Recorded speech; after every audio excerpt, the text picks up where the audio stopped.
So, badass women of Herstory. Um, bum, bum, bum, bum. From allthatisinteresting.com.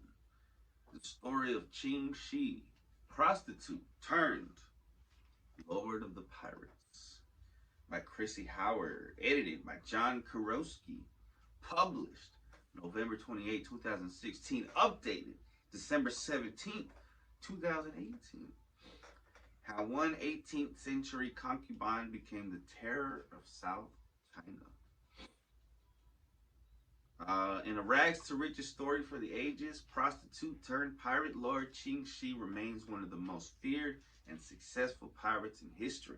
After her husband's death, she took over the infamous Red Flag Fleet, led over 50,000 pirates, and lived to tell the tale with all of her acquired riches intact. Who is Ching Shih? Born Shilgangzhou in 1775. She grew up in the Guangdong Canton province of southeastern China, where at one point she worked as a prostitute on a floating brothel, as originally reported by Ancient Origins. But an 1801 encounter with Zheng Yi, pirate commander of the Red Flag Fleet, would pluck Ching Shih from this floating obscurity and change her life forever. Yi proposed to Shih.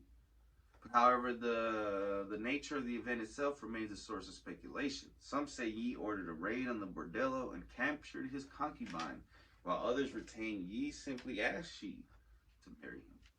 By either account,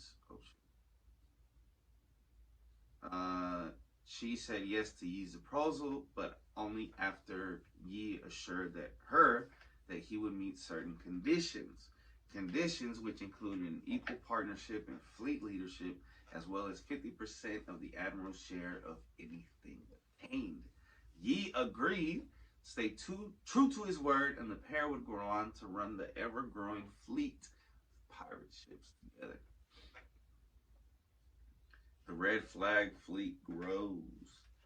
The couple only possessed 200 ships at the time of their marriage, but a coalition with powerful Cantonese pirate forces would soon allow the Red Flag Fleet to comprise somewhere between 1,700 and 1,800 ships. These combined efforts would result in a color-coded fleet of ships led by the Red Flag and followed by convoys labeled black, white, blue, yellow, and green. One of their largest successes came in 1804, when the fleet issued a blockade of a Portuguese trading port at Macau, located on the south coast of China. The Portuguese sent a squadron to fend off the pirate attack, but the Red Flag promptly overpowered them. Even the British Royal Navy declined to get involved, instead providing naval escorts to ships belonging to them and their allies. Just 6 years after marrying Shih, the Red Flag Fleet's co-commander, Zheng Yi, fought his last fight amid the Tay Son Rebellion in Vietnam, where he died in 1807. Seeing an opportunity to rise to power, Shih, with the support of the fleet's second-in-command, Chang Pao, oversaw command of the entire squadron. Soon, Shih would go on to rule hard, celebrating success at nearly every turn. Madame Ching Shih, the Terror of South China, now officially known as the name she would be remembered by. Ching Shih, which translates to Ching's or Zheng's widow, oversaw somewhere between 50,000 and 70,000 pirates. This ruthless ruler kicked off her regime with a strict code of conduct. Going forward, the crew would account and register any and all money seized in raids before they could distribute it amongst themselves. Likewise, the ship responsible for the capture would receive 20% of the bounty, with the remainder sent into a large collective fund that the entire fleet could enjoy. Anyone caught withholding the bounty would face severe whippings, and on some occasions, beheading. With everyone on board in both a physical and figurative sense, Shih's team would go on to pillage the South China coast, taking over several towns and taxing countless others. Violence helped them succeed. Indeed, Shi's fleet would often nail the feet of resistors to the decks of her ships before the real torture of beating began. This proved effective. Under Shi's rule, the fleet would sink 63 Chinese government vessels, which prompted British and Portuguese navy to stay out of her affairs.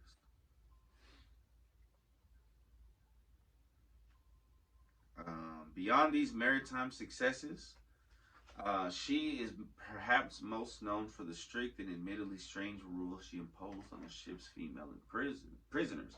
The pirate lord would allow her crew to keep attractive women as wives and concubines, on the condition that they remain faithful and take care of their newly acquired beloveds. If they defied Shi's orders, specifically by practicing infidelity or raping their partners, they would face beheading and execution.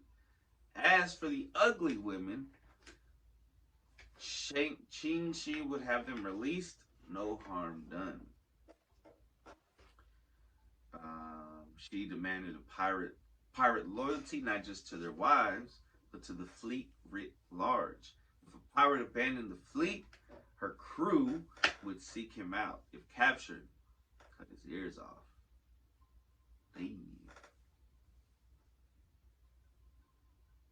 The end, I need some water, of the Red Flag Fleet and life after piracy.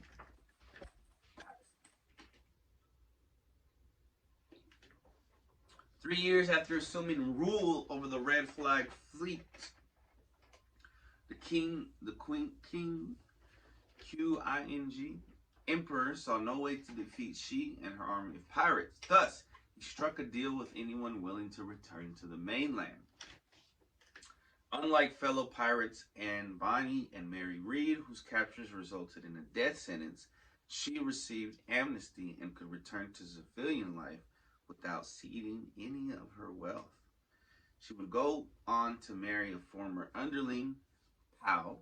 Together they returned to the Guangdong province, where she opened and operated a gambling house until her death in 1844.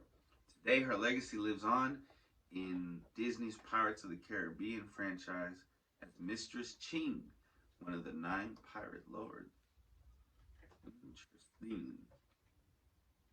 I did not know that. Pretty fucking badass. Yeah.